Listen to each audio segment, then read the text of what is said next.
nós com o rosto desvendado ou descoberto, como diz outras versões, contemplando como por espelho a glória do Senhor, somos transformados de glória em glória na sua própria imagem, como pelo Senhor o Espírito. Senhor, nós te damos graças por essa palavra. Louvamos a Ti, Senhor, porque ela é preciosa, Senhor, é inspirada por Ti, inspirada pelo Teu Espírito. Nós temos certeza que Tu completará aquilo que Tu queres nos falar nessa noite. Por isso, em nome de Jesus, nós queremos declarar nossos corações abertos para o Teu ministrar, para que o Teu Espírito tenha liberdade de nos constranger, de nos trazer clareza sobre esse versículo que lemos, que declaramos agora nossos ouvidos espirituais atentos ao Teu fluir, toda a mente agora cativa ao trono da Tua graça. Se existe preocupação, ansiedade pelo dia de amanhã, nós agora, em nome de Jesus, trazemos nossas mentes a este lugar. Queremos mais de Ti, em nome de Jesus. Amém? Amém. Aleluia. Esse versículo é bastante conhecido e eu não sei se todos já leram ela em algum momento da vida, já leram esse versículo, mas ele tem algumas coisas que confrontam as nossas vidas, mas de uma maneira muito singular. Fala sobre a nossa transformação no Espírito. Existe um título que eu poderia colocar a mensagem, que seria transformados pelo Espírito. O verso diz: e todos nós com o rosto desvendado ou descoberto, contemplando como por um espelho a glória do Senhor, somos transformados. Olha o que diz o versículo: transformados de glória em glória na sua própria imagem, como pelo Senhor o Espírito. Nós conhecemos o propósito eterno de Deus. O propósito eterno de Deus que nós somos essa família de muitos filhos. E fala que devem ser semelhantes a Jesus para a glória de Deus Pai. A gente entende nesse propósito eterno de Deus. Olhando para Romanos capítulo 8, verso 28, nós conhecemos muito bem, diz que sabemos que todas as coisas cooperam para o bem daqueles que amam a Deus, mas diz no finalzinho do versículo, daqueles que são chamados segundo o seu propósito. Há um propósito que vai convergir para o bem daqueles que amam a Deus, mas as coisas vão caminhar para aqueles que são chamados segundo esse propósito. Esse propósito está no verso 29, porque os que antes conheceu também os predestinou para serem conformes à imagem. Esse é o que diz o verso 29 de Romanos 8, conforme a imagem daquele que nos criou. Eu queria até ler esse versículo contigo para gravar no teu coração. Vamos lá em Romanos 8, 29. Texto conhecido, mas existem coisas a ser detalhadas nele. Romanos capítulo 8, verso 29. Se você encontrou, por favor, pode ler para nós. Sabemos que todas as coisas cooperam para o bem daqueles que amam a Deus, Isso. daqueles que são chamados segundo o seu propósito. Verso 29. Porquanto, aos que de antemão conheceu, também os predestinou para serem conformes à imagem do seu Filho, a fim que ele seja primogênito entre muitos irmãos. Esse aí, o verso 29 é singular. Somos criados para sermos conforme a imagem de Deus, a imagem de Cristo. Isso é o que diz o versículo, para que nós sejamos irmãos, para que ele seja Cristo o primogênito entre muitos irmãos. Por isso que fala de família, se a família de Deus, sermos uma família de muitos filhos semelhantes a Jesus. A gente vê esse versículo e você se reporta lá para a criação, Gênesis 1 e 26.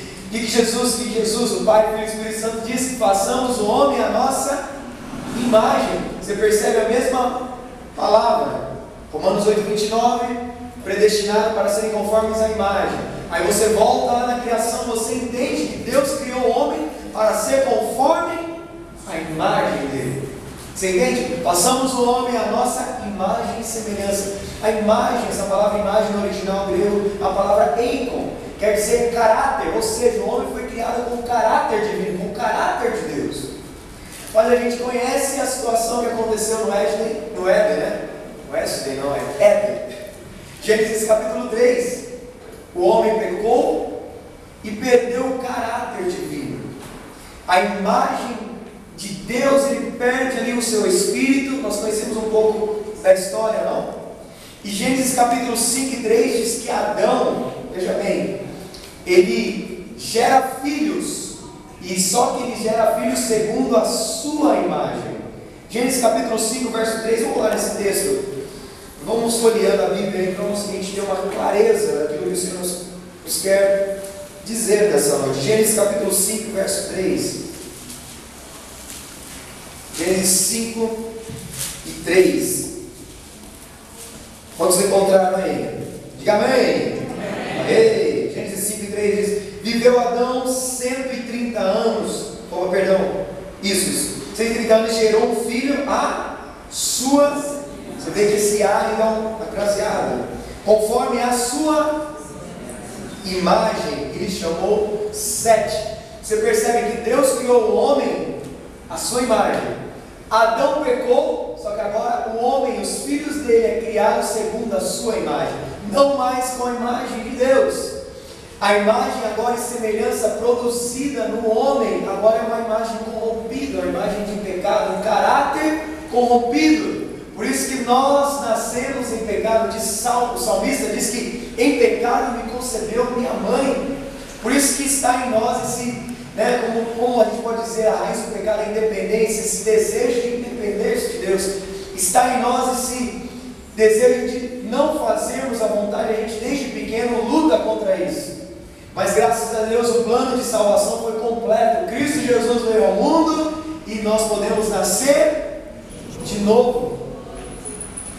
Você entende o plano de Cristo? Formar a sua família. Deus nunca perdeu esse propósito. Você precisa entender isso. O propósito dele é eterno. É eterno, é sem começo, sem meio, sem fim. E o que ele quer é formar a sua família. Desde o início. Começou com Adão, o pecado interrompeu, mas Jesus veio de novo para formar a sua família. E de volta em Cristo, nós podemos ser filhos novamente de Deus. João 1 diz que veio para o que era seus e os seus o receberam. Não é verdade? Mas todos aqueles que receberam Deus e o poder de serem feitos filhos de Deus. Por isso que todos, para receberem de novo o caráter, vamos supor, o gen divino, a imagem de Cristo, precisa passar por Cristo novamente.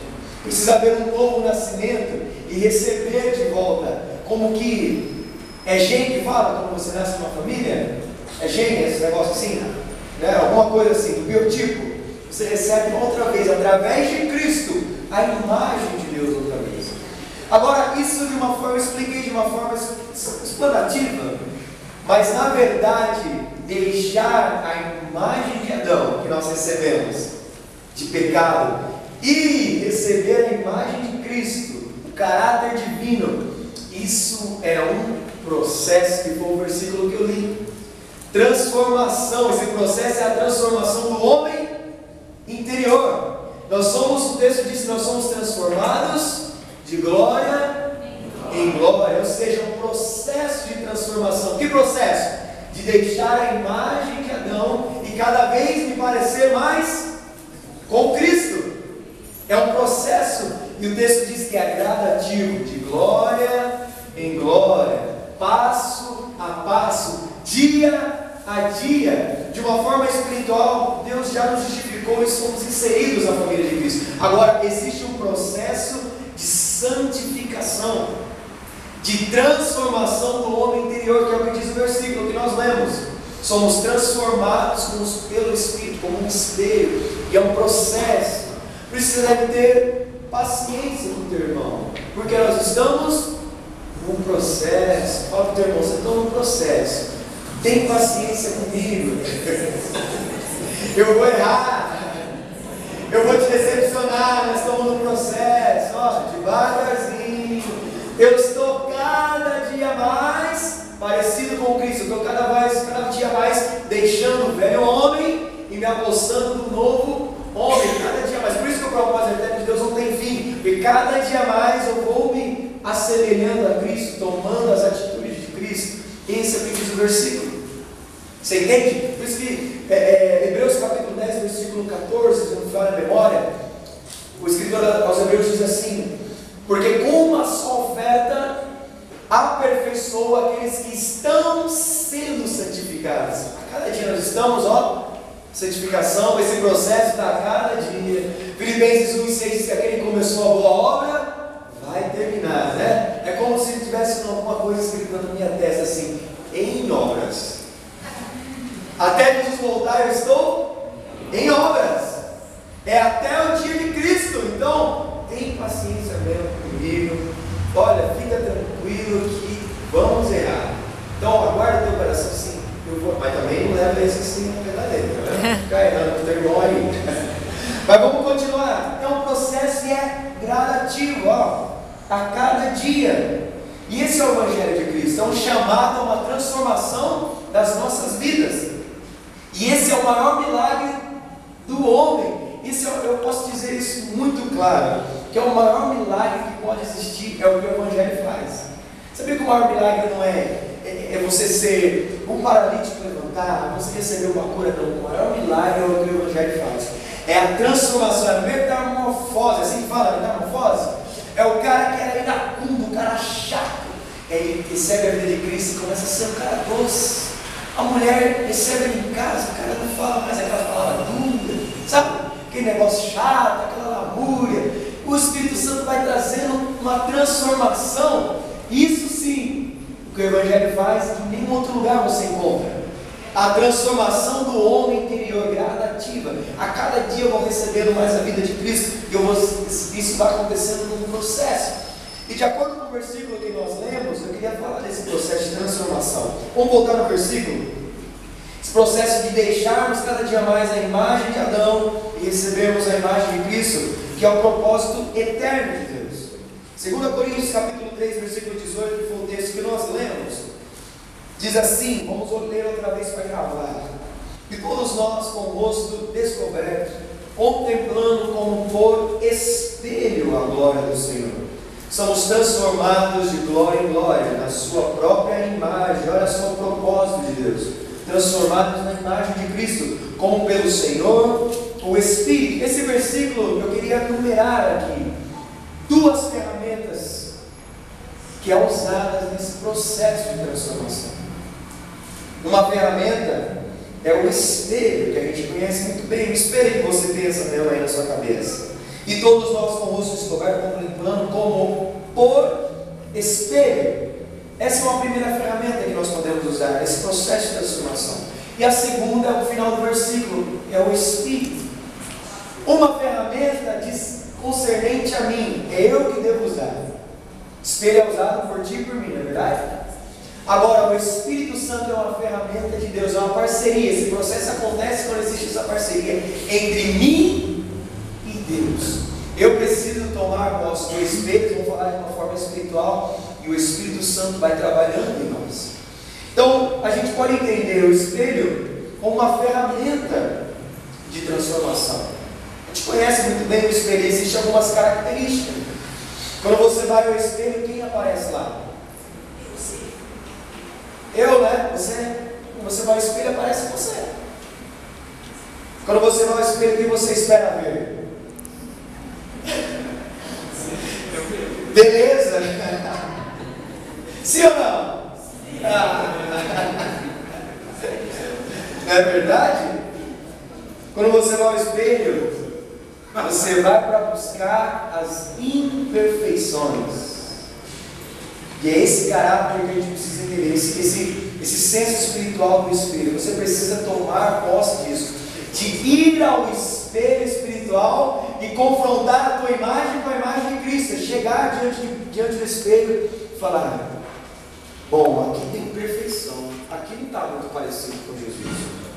Aí você trabalha. É assim que você vai no espelho? Aqui não está legal. Aí você faz esse tupete aqui como eu. Sobrancelha lá, essa é uma coisa que as mulheres entendem muito bem. Não é verdade? Espelho, vai lá, faz a sobrancelha, né? Os meninos fazem o bigode e tudo mais. O espelho é uma ferramenta de transformação. Eu vi esse versículo e falei: Paulo não está colocando aqui por colocar, ele está colocando mesmo com uma metáfora para a gente entender o que Deus quer. que essa é uma ferramenta que eu e você precisamos tomar, porque se a gente não entender que a gente precisa todos os dias nos confrontar com a imagem de Cristo, olhar para a minha vida e ver que ainda existe muito Adão, a gente está, como é que fala, parando esse processo. Existe um processo de transformação, de santificação a ser concretizado em nós, mas precisa passar por esse processo, e um deles concernente a mim e você, que quem usa o espelho sou eu, quem usa o espelho é você, e um motivo especial, porque sempre que a gente vai no espelho é para buscar as nossas imperfeições, é para buscar aonde está errado, onde não está legal, e como nesse processo a gente precisa atentar para isso. Essa noite, assim, com muita simplicidade, é o que Deus quer nos chamar, é isso mesmo, chamar como que é um teste, é um espelho. Tudo que a gente faz, toda a transformação passa pelo teste do espelho, não é verdade? Se tu corta o teu cabelo, onde você vai testar ele? No espelho. Se você vai fazer sobrancelha, se você pinta o cabelo, as meninas aí, os meninos também, você passa com a luz, né, Rafa? Cadê o Rafa? Aonde você vai testar esse negócio?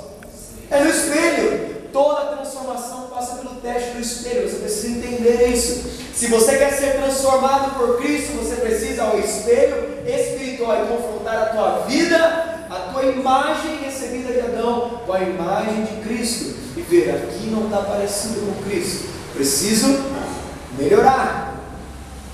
E é isso que Deus quer conosco nessa noite.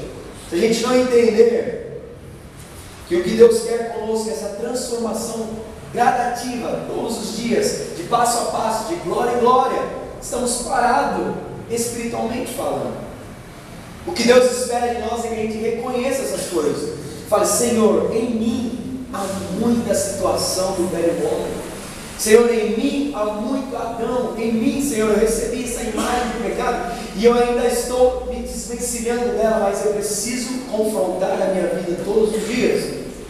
Eu preciso compreender que eu estou num processo de transformação que ele não pode parar. A gente precisa cada dia ser transformado. Enquanto o homem não reconhecer essas mazelas, essas situações em nós, não há transformação. Tiago capítulo 4, versículo 9 diz assim: senti as vossas mazelas, lamentai e chorai, torne o vosso riso em pranto e a vossa alegria em tristeza, porque o que Deus quer de nós é um coração humilde e compreender, Senhor, eu preciso ser transformado todos os dias. O que Deus espera nos seus filhos é que haja um coração humilde de Senhor, aqui não está parecido contigo.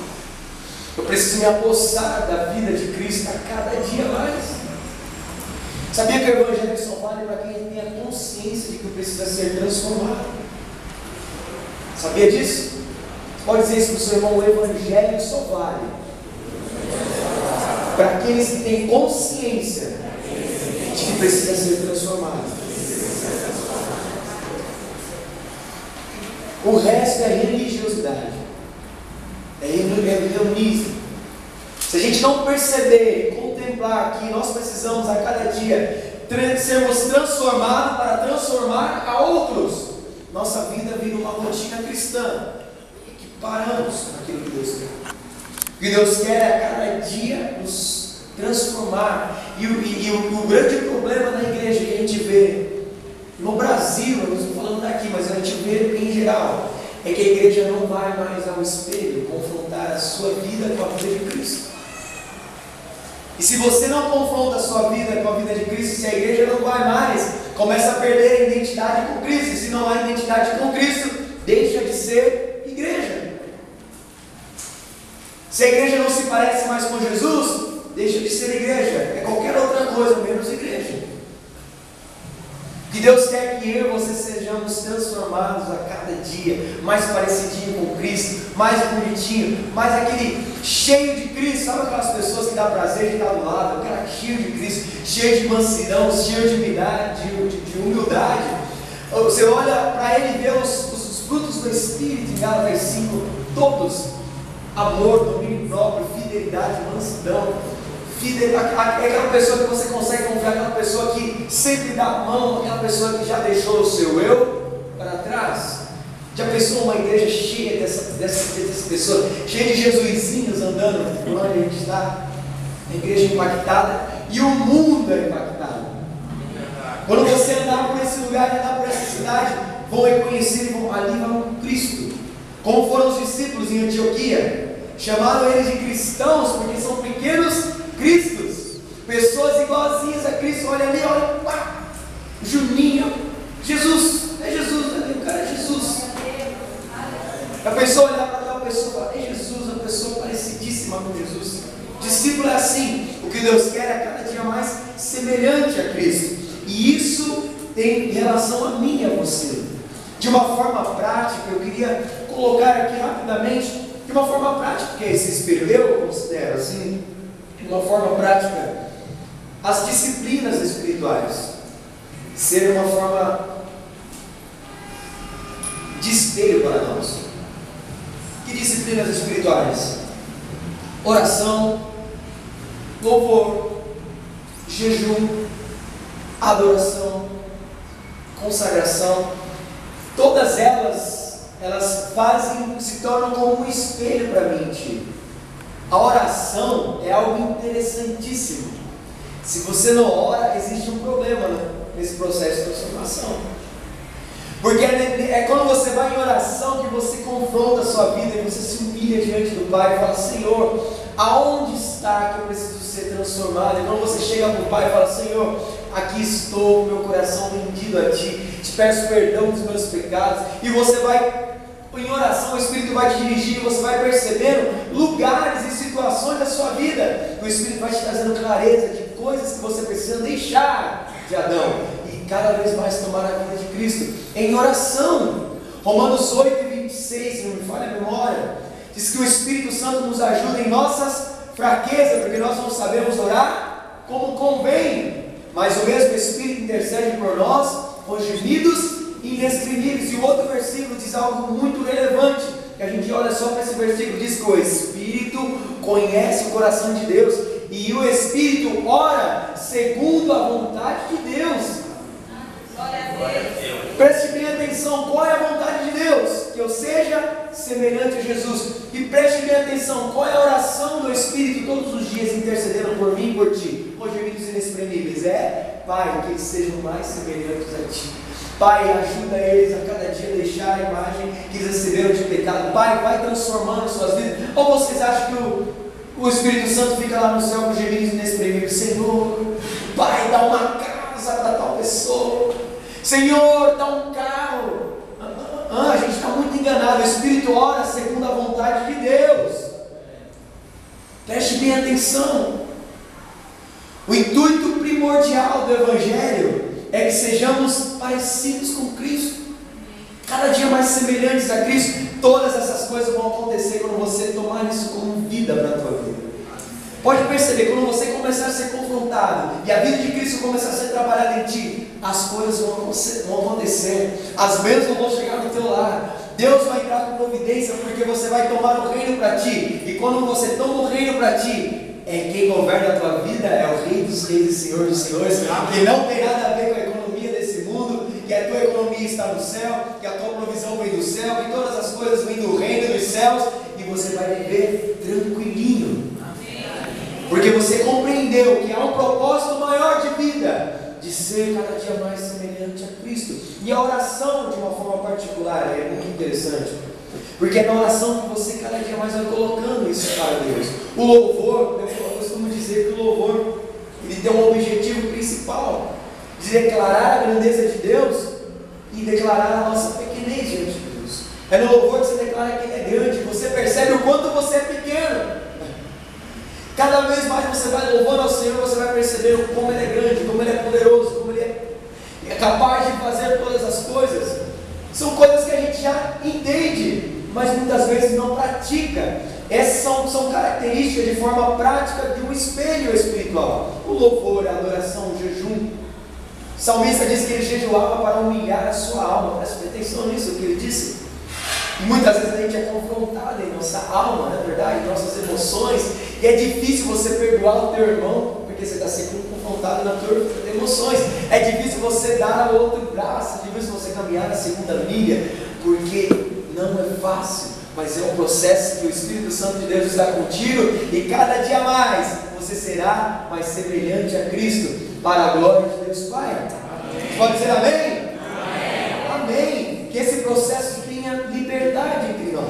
Amém. Que essa igreja seja vista uma igreja que é parecida com Cristo. Ali, ó, para o povo, os Jesusinhos ali, ó, pessoal, discípulos de Cristo, maravilhosos. Maravilhosos, pessoas que abraçam e que trazem para perto. Esse é o espelho de uma forma prática. E falando de uma forma assim bem prática, se essas coisas que a gente falou aqui não acontecerem entre nós, não haverá como que uma liberdade para que Deus entre com a sua ferramenta, que é a segunda ferramenta desse processo, que é o Espírito de Deus. O texto diz: contemplando como por espelho a glória do Senhor. Falamos da primeira ferramenta. Somos transformados de glória em glória, na sua própria imagem, como pelo Senhor, o Espírito. Então você toma como providência a ferramenta que fala de ti. Você precisa fazer isso. Você precisa cada dia mais confrontar a tua vida com a vida de Cristo. E quando você faz isso em oração, em jejum, em louvor, em palavra, o Espírito Santo entra. A ferramenta de Deus entra, chamada Espírito Santo, que vai trabalhar na tua vida. Existe algo que pode transformar a vida do homem, que se chama Espírito Santo de Deus. Essa é a ferramenta de Deus. Essa é a ferramenta dele. Ninguém é capaz de transformar a si mesmo ou transformar a outros, senão pelo Espírito. Não há outra forma de vida cristã a não ser pelo Espírito. Essa é a ferramenta de Deus de transformação da minha e da tua vida.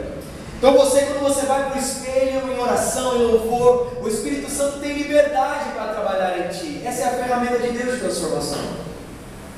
É o seu Espírito trabalhando em nós. João 16:8 é um texto conhecido. Jesus disse que quando Ele vier, convencerá o homem do pecado, da justiça e do juízo. Esse é o ministério do Espírito Santo, de nos convencer todos os dias de que existe algo a ser trabalhado. Esse é o ministério do Espírito Santo, de nos convencer todos os dias. Ninguém é capaz de convencer ninguém do seu pecado, senão pelo Espírito. Senão pelo Espírito. A sua vida está aqui, eu tenho certeza, porque foi o Espírito Santo de Deus que trabalhou no teu coração. Você veio a este lugar porque foi o Espírito Santo de Deus que te constrangeu. Você aceitou a Cristo porque foi o Espírito Santo que trabalhou no teu coração e chacoalhou a tua vida. É a ferramenta de Deus. Você não pode negligenciar a ferramenta de Deus, porque é o seu Espírito que trabalha em nós, que nos constrange a cada dia e que nos convence. Essa é a ferramenta de Deus. A gente fala de transformação sem perceber, e que é somente pelo Espírito Santo que a cada dia você é mais semelhante a Cristo, mais parecido com Cristo. Essa é a ferramenta que Deus trabalha. Você trabalha com a sua e Deus trabalha com a dela. É uma parceria singular que vai dar certo, mediante que você se prostra diante do Senhor. O Espírito Santo começa a trabalhar em nós, começa a transformar, começa a tirar as situaçõezinhas da minha vida, começa a cortar as arestas, e Deus vai trabalhando num processo de transformação gradativa. É interessante pensar que o Espírito Santo de Deus, Ele é Deus. Amém? Terceira pessoa da Trindade. Eu queria até ler esse versículo contigo. 1 João capítulo 5, verso 7. Diz assim: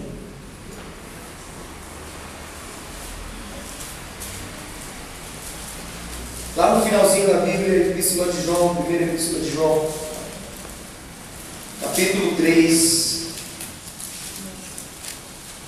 e o verso